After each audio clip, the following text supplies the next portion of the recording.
O vento gélido, um predador invisível, chicoteava os pinheiros esqueléticos, arrancando-lhes gemidos que se assemelhavam aos lamentos dos condenados.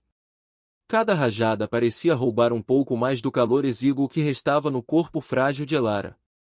A neve, espessa e implacável, cobria o mundo num sudário branco, apagando o rasto que ela deixava com tanto desespero e, ao mesmo tempo, ameaçando engoli-la por completo. As suas botas, gastas e encharcadas, já não ofereciam qualquer proteção contra o frio mordaz que lhe subia pelas pernas, instalando-se nos seus ossos como um prenúncio da morte. Dentro dela, uma vida tremia, uma pequena chama de esperança e terror que ela protegia com as mãos enregeladas sobre o ventre inchado. Estava grávida, viúva e a ser caçada como um animal. O som distante, quase imperceptível sob o uivo do vento, chegou aos seus ouvidos, o ladrar de cães. Eles estavam perto. O medo, um nó de gelo no seu estômago, apertou-se com uma violência brutal. O rosto do seu falecido marido, Thomas, assombrava-a, o seu sorriso gentil, a acusação injusta que o levará à forca e que agora marcava ela. Ladrão. Cúmplice. Assassina. Mentiras sussurradas por homens gananciosos que queriam a terra que Thomas tinha reclamado com o suor do seu trabalho. E agora, a recompensa pela sua cabeça, viva ou morta, era o combustível que alimentava a perseguição incansável daqueles homens. As suas pernas cederam. A exaustão era uma maré escura que a puxava para baixo, para a quietude gelada da neve. Ela caiu de joelhos, um soluço seco rasgando-lhe a garganta. Não podia desistir. Pela criança. Pela memória de Thomas. Lutou para se reerguer, os músculos a protestarem em agonia. Foi então que o viu, um fio de fumo quase indistinguível contra o céu cinzento, subindo por entre as árvores à sua frente. Uma cabana. A esperança era uma coisa perigosa, uma centelha que podia trair um perigo ainda maior, mas a alternativa era a morte certa ali, naquela vastidão branca. Com as últimas forças que lhe restavam, arrastou-se na direção do fumo, cada passo uma batalha contra o seu corpo trêmulo e o mundo hostil que a cercava. A cabana era pequena, tosca, construída com troncos escuros e encaixada na encosta da montanha como se tivesse nascido ali. Não havia sinais de vida para além do fumo preguiçoso que escapava da chaminé de pedra. O ladrar dos cães soou mais perto, mais nítido. O pânico deu-lhe um último impulso de adrenalina. Ela tropeçou até à porta e bateu com o punho dormente, um som oco e desesperado que foi quase engolido pela tempestade. Ninguém respondeu. Tentou novamente, a sua voz um sussurro rouco. Por favor. A ajuda da escuridão começou a invadir as extremidades da sua visão. O mundo inclinava-se. Quando a porta se abriu com um rangido lento, a figura que apareceu no umbral pareceu-lhe uma aparição saída da própria montanha. Era um homem alto, de ombros largos, com uma barba espessa e escura que lhe cobria metade do rosto. Os seus olhos, de um cinzento profundo como o céu de inverno, avaliaram-na de cima a baixo, demorando-se no seu ventre proeminente no desespero estampado no seu rosto. Não havia surpresa na sua expressão, apenas uma calma estoica e observadora. Ele não disse uma palavra. Elara abriu a boca para implorar, mas apenas um som trêmulo saiu. Atrás dela, o eco dos cães aproximava-se, um coro de morte na neve. O olhar do homem desviou-se para além dela, na direção do som, e uma compreensão silenciosa pareceu atravessar o seu rosto endurecido. Sem aviso, ele deu um passo em frente, agarrou-a pelo braço com uma força que não era cruel, mas sim firme e inquestionável, e puxou-a para dentro da penumbra quente da cabana. A porta fechou-se com um baque surdo, e o som do ferrolho a ser corrido foi o som mais definitivo que Elara alguma vez ouvirá. O mundo exterior, com o seu vento cortante e os seus caçadores de prêmios, foi silenciado. Ela estava encurralada, salva e aterrorizada, tudo ao mesmo tempo, no covil de um estranho silencioso cuja presença era tão intimidante e impenetrável como a própria montanha que ele habitava. O calor do fogo atingiu-a, e a escuridão finalmente venceu. O cheiro a fumo de pinho e a guisado de coelho foi a primeira coisa que penetrou na sua consciência. Elara abriu os olhos lentamente, sentindo o arranhar de uma manta de lã áspera contra a sua pele. Estava deitada numa enxerga improvisada perto da lareira, onde as chamas dançavam e estalavam, lançando sombras longas e trêmulas pela única divisão da cabana. O seu corpo doía, uma dor profunda e cansada, mas o frio cortante tinha sido substituído por um calor que lhe chegava aos ossos. O homem estava sentado a uma mesa tosca no centro da divisão, as costas viradas para ela. Estava a limpar uma espingarda com movimentos metódicos e eficientes, completamente absorto na sua tarefa. A luz do fogo realçava a largura dos seus ombros sob a camisa de flanela gasta. Ele não fez qualquer menção de ter notado que ela acordara. Elara permaneceu imóvel, o medo a regressar em ondas.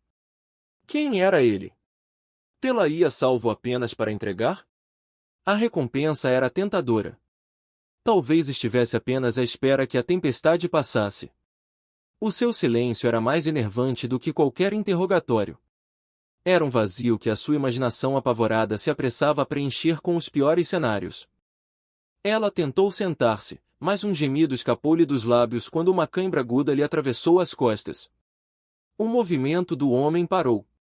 Ele pousou a espingarda com um cuidado deliberado e virou-se. Os seus olhos cinzentos encontraram os dela, e a intensidade do seu olhar fê-la encolher-se. Ele levantou-se e aproximou-se, os seus passos pesados mas silenciosos no chão de madeira. Elara recuou instintivamente contra a parede de troncos. Ele parou a uma distância respeitosa, pegou numa caneca de metal que estava a aquecer perto do fogo e estendeu-lhe. Beba, disse ele.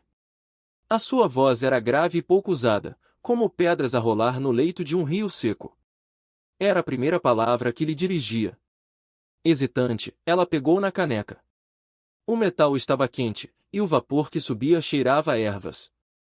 Era um caldo, fino mas nutritivo. Ela bebeu em pequenos goles, o líquido quente espalhar-se pelo seu corpo, acalmando o tremor interior.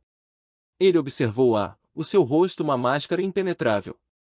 Obrigada, sussurrou ela, a voz ainda fraca. Ele acenou com a cabeça, um movimento quase imperceptível, e voltou para sua mesa. O silêncio instalou-se novamente, mas algo tinha mudado. A sua ação fora simples, direta, desprovida de qualquer emoção aparente, mas fora um ato de cuidado. Lá fora, a tempestade rugia com uma fúria renovada. O vento assobiava pelas frestas dos troncos, e a neve batia contra a única janela pequena da cabana. Por momentos, o som do mundo exterior pareceu intensificar-se, e com ele, o ladrar dos cães, mais próximo do que nunca. Elara enrijeceu, o coração a bater descontroladamente contra as costelas. O homem, que voltará a pegar na sua espingarda, também ficou imóvel. A sua cabeça inclinou-se ligeiramente, a sua atenção totalmente focada nos sons do exterior. Ele não olhou para ela, mas Elara sentiu uma mudança na atmosfera da cabana. A calma estoica fora substituída por uma quietude tensa e vigilante. Ouviu vozes de homens, abafadas pelo vento, gritando ordens aos cães. Estavam a vasculhar a área, mesmo com o tempo inclemente. Estavam mesmo ali. O pânico ameaçou sufocá-la. Ela olhou para o homem, os olhos arregalados de súplica. Ele encontrou o seu olhar por uma fração de segundo. Pousou a espingarda, levantou-se e caminhou até a lareira. Com um atiçador, remexeu as brasas, fazendo com que o fumo que subia pela chaminé se tornasse mais denso e escuro por um momento. Depois, pegou num balde de água e apagou as chamas quase por completo, mergulhando a cabana numa penumbra profunda, iluminada apenas pelas brasas moribundas.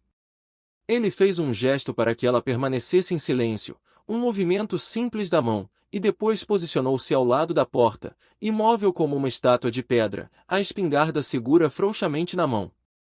Juntos, no escuro, eles escutaram. O tempo pareceu esticar-se até ao infinito. Os latidos e as vozes aproximaram-se, passaram pela cabana e depois, lentamente, começaram a afastar-se, a desvanecer-se no uivo da tempestade. Os homens não tinham encontrado nada. A neve e o vento tinham sido seus aliados.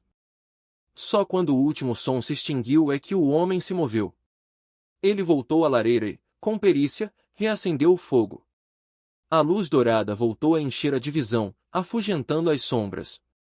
Ele não disse nada sobre o que acabará de acontecer. Não havia necessidade. Naquele silêncio partilhado, naquele momento de perigo enfrentado em conjunto, a primeira e frágil semente de confiança foi plantada no solo gelado do medo de Elara. Os dias transformaram-se numa rotina silenciosa, marcada pelo ritmo da natureza e pelas necessidades básicas da sobrevivência. A tempestade de neve amainou, deixando para trás um mundo imaculado e perigosamente belo. O homem, cujo nome Elara ainda não sabia, saía todas as manhãs ao romper da alvorada, a sua espingarda ao ombro e uma quietude que parecia fazer parte da própria paisagem. Ele regressava ao anoitecer, por vezes com um coelho ou um par de perdizes, que preparava com uma eficiência desprovida de qualquer cerimônia. Ele nunca lhe perguntou o seu nome, nem de onde vinha, nem por que era perseguida. O seu silêncio era uma barreira e, paradoxalmente, um refúgio. Na ausência de perguntas, Elara não precisava de mentir nem de reviver o trauma da sua perda e da sua fuga. A sua história permanecia sua, guardada no santuário do seu coração. Ela observava-o. Observava as suas mãos, grandes e calejadas, capazes de rachar lenha com um único golpe de machado, mas também de remendar uma armadilha com uma delicadeza surpreendente. Observava a forma como seus olhos cinzentos perscrutavam constantemente a linha das árvores, sempre alerta, sempre vigilante. Havia uma tristeza antiga nele, uma solidão tão profunda que parecia ter se fundido com a sua alma, tornando-o tão parte daquelas montanhas como os próprios pinheiros. Elara, por sua vez, começou a encontrar o seu próprio ritmo dentro das quatro paredes da cabana. No início, sentia-se uma intrusa, um fardo. Mas a inação corroía-a. Assim, começou com pequenas tarefas. Dobrava as mantas de manhã. Varreria o chão de madeira com uma vassoura improvisada de ramos. Um dia, encontrou a sua camisa de flanela com um rasgão no cotovelo. Procurou na sua pequena trouxa, que ele tinha recuperado da neve e colocado a secar perto do fogo, e encontrou uma agulha e um pouco de linha. Enquanto ele estava fora, sentou-se na cadeira junto à janela e remendou a camisa. O ponto era limpo e firme, um pequeno ato de ordem no meio do caos das suas vidas. Quando ele regressou e viu a camisa dobrada sobre a mesa, o remendo visível, ele apenas a olhou por um momento. Depois, olhou para Elara.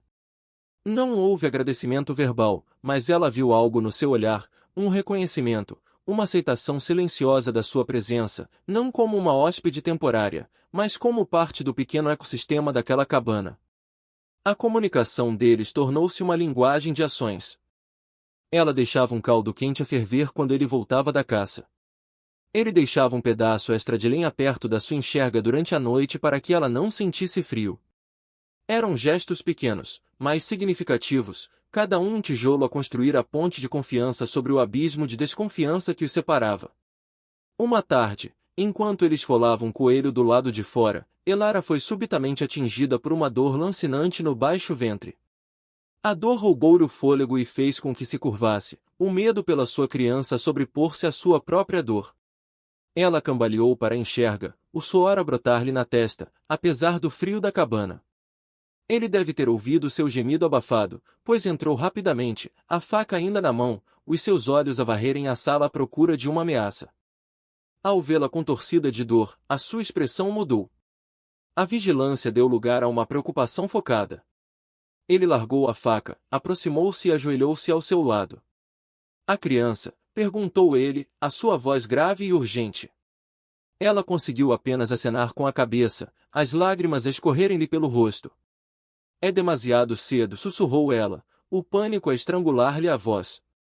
Sem hesitar, ele saiu da cabana e regressou momentos depois com um punhado de folhas de um arbusto específico que crescia perto do riacho. Ferveu água e preparou um chá, o vapor a libertar um aroma terroso e calmante. Chá de folha de framboesa, explicou ele, a frase mais longa que já lhe dirigira. A minha mãe usava-o, acalma o útero. Ele ajudou-a a assentar-se e a beber o líquido quente. A sua mão, grande e áspera, apoiou-lhe as costas com uma gentileza inesperada. Lentamente, milagrosamente, a dor começou a diminuir, as câimbras a suavizarem até se tornarem um incômodo suportável. Exausta, ela encostou-se à parede. Ele permaneceu ajoelhado ao seu lado até ter a certeza de que ela estava bem. Silas, disse ele, finalmente. O meu nome é Silas. Ela olhou para ele, para o rosto barbudo e os olhos sérios, e viu para além do montanhês taciturno. Viu um homem que conhecia a dor e a solidão, um homem que compreendia a linguagem da sobrevivência e do cuidado. Elara, respondeu ela, a sua própria voz pouco mais que um sussurro. Naquele dia, eles tinham trocado mais do que nomes. Tinham partilhado a vulnerabilidade e o conforto, e o silêncio entre eles já não era vazio, mas sim preenchido por um entendimento mútuo e profundo.